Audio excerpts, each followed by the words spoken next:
ఒక్కసారి కొమ్మూరి గోల్డ్ కి కాల్ చేయండి. తాకట్లో ఉన్న మీ బంగారాన్ని విడిపించి మార్కెట్ ప్రైస్ కి వాళ్ళు కొనుక్కుని మిగతా డబ్బులు మీకు ఇచ్చేస్తారు. ఓం గంగణపతే నమ, ఐం సరస్వత్యే నమ, గాయత్రీ పరంబికాయ నమ, దుమ్ దుర్గాయ నమ, క్రీం క్రీం మహాకాళికాయ నమ. ఓం నమ శివాయ, శివాయ గురవే నమ.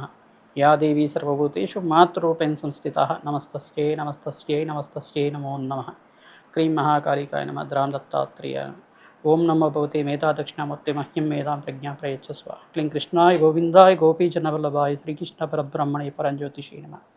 ఆదిత్యాది నవగ్రహ దేవతాయ నమ. మాతృభ్యో పితృభ్యో ఋషిభ్యో గురుభ్యో నమో నమ. యూట్యూబ్ ప్రేక్షకులకు అందరికీ కూడా నమస్కారం అండి.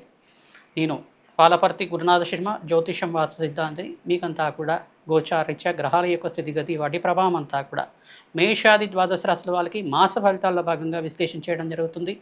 ఈ రోజున మనమంతా కూడా మే నెల మాస ఫలితాలంతా కూడా గోచారీత్యా మేషాది ద్వాదశ రాశుల వాళ్ళకి ఎటువంటి ఫలితాలు వస్తున్నాయో తెలుసుకుందాం. ప్రధానంగా గోచార చక్రం అంతా కూడా చూసుకుంటే ఈ రకంగా ఉంది. గోచారంలో ప్రధానంగా శనీశ్వరుడు మీనరాశిలో సంచారం చేయడం, ప్రధానంగా అంగారకుడితో పాటు కలిగి మీనరాశిలో సంచారం చేస్తున్నారు. ప్రధానంగా చూసుకుంటే ఈ యొక్క అంగారకుడు అంతా కూడా మే నెలలో 13వ తారీఖు రోజున మేషరాశిలో సంచారం చేయడం, రాశి మార్పు అనేది జరుగుతుంది. మరియు ఇక్కడ రవి భగవానుడు అంతా కూడా మే నెల 14, 15 తారీఖులో అంతా కూడా మార్పు చెందడం అనేది, రవి సంక్రమణం అంతా కూడా ఈ యొక్క మేషరాశి నుంచి వృషభ రాశికి అంతా కూడా సంక్రమణం చేయడం జరుగుతుంది. బుధాదిత్య యోగం అంతా కూడా జరుగుతుంది. ప్రధానంగా చూసుకుంటే ఈ యొక్క రవిమంగళ యోగము, మళ్ళా కుజమంగళ యోగం అంతా కూడా జరుగుతుంది. ప్రధానంగా చంద్రమంగళ యోగం అంతా కూడా జరగడానికి ఆస్కారం ఉంటుంది. మేషరాశిలో అంతా కూడా అంగారకుడు మేషరాశిలో సంచారం చేస్తారు. తర్వాత రవి భగవానుడు బుధుడితో పాటు కలిగితూ ఉంటాడు. మే నెల 14 తర్వాత వృషభ రాశిలో అంతా కూడా రవి భగవానుడు సంచారం చేయడం, ఈ యొక్క సంచారం అంతా కూడా ఈ రకంగా ఉంటుంది.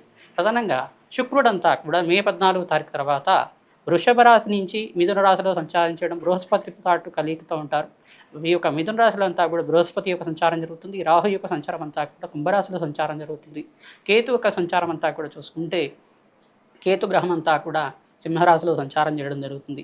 తద్వారా ఈ గ్రహస్థితి అంతా కూడా చూసుకుంటే స్వల్పంగా కొన్ని రాశుల వాళ్ళకి ఇష్టమైన ఫలితాలు ఇవ్వడానికి ఆస్కారం ఉంటుంది. ఎటువంటి గ్రహదోషాలంతా కూడా ప్రామాణికంగా ఉన్నాయి. గోచార రీత్యా ఈ యొక్క గ్రహాల యొక్క ప్రభావం అంతా కూడా మానవాళి ఎటువంటి ప్రభావం అంతా కూడా చూపిస్తుంది. ప్రధానంగా చూసుకుంటే గ్రహస్థితి అంతా కూడా మెరుగుపడడానికి నవగ్రహ ఆరాధన చేసుకోవడం శ్రేష్టమైన ఫలితాలు ఇస్తుంది. జన్మ జన్మాంతరమైన మహాపాతక దోష నివారణార్థం ప్రతినిత్యం కూడా జగన్మాత ఆరాధన చేసుకోవడం, దేవీ కడ్మాల స్తోత్రం అంతా కూడా పఠించడం వల్ల అఖండ లాభాలు సిద్ధించడానికి ఆస్కారం ఉంటుంది. మేషాది ద్వాదశ రాశుల వాళ్ళకి ఎటువంటి ఫలితాలు వస్తాయో తెలుసుకుందాం. వృషభ రాశి జాతకులకి మే నెల మాస ఫలితాల్లో భాగంగా గ్రహస్థితి ఏ రకంగా ఉందో తెలుసుకుందాం. ఏ గ్రహాలంతా కూడా అనుకూలంగా ఉంది.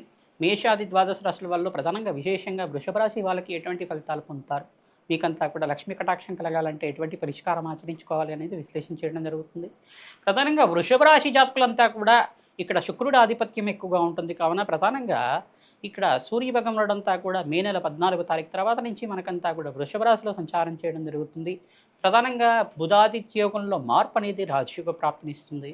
ఈ మాసంలో ప్రధానంగా అంగారకుడు కూడా మేషరాశిలో సంచారం చేయడం ప్రధానంగా రాజయోగ ప్రాప్తినిస్తుంది. ప్రధానంగా ఇక్కడ చూసుకుంటే రవి భగవానుడు ఉచ్చస్థానం నుంచి మరియు మిత్రగ్రహంతో పాటు కలయికతోటి బుధాదిత్య యోగంలో వృషభ రాశిలో సంచారం చేయడం, రాశిలో సంచారం చేయడం అఖండమైన శుభమైన ఫలితాలు పొందడానికి ఆస్కారం ఉంటుంది.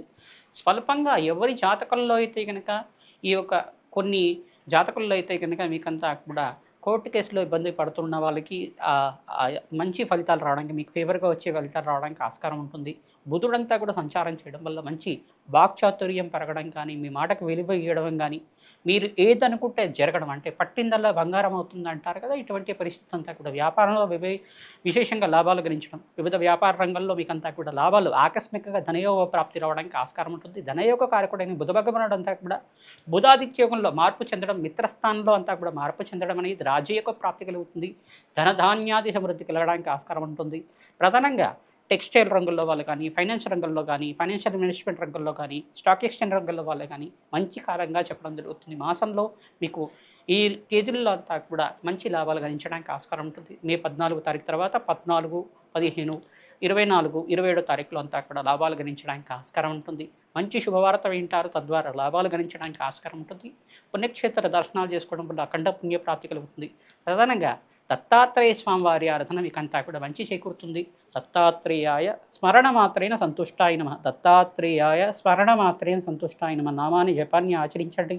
గోమాత సేవ చేయండి. గోమాతకంతా కూడా శనగలు, బొబ్బర్లు, పెసర్లంతా కూడా నానబెట్టి గోమాతకి తరచుగా నివేదన చేయడం వల్ల రాజయోగ ప్రాప్తినిస్తుంది. రావి చెట్టు, వేప చెట్టు దగ్గర మీరు అఖండ దీపారాధన చేయడం మంచి పరిష్కారం ఇస్తుంది.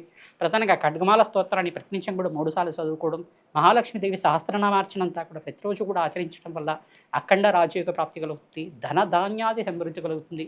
లక్ష్మీ కుబేర శాంతి హోమాది కార్యక్రమాన్ని ఆచరించుకోవడం వల్ల ఆకస్మిక ధనయోగ ప్రాప్తి కలుగుతుంది. శ్రీమాత్రే నమః. ద్రాం దత్తాత్రేయాయ నమః.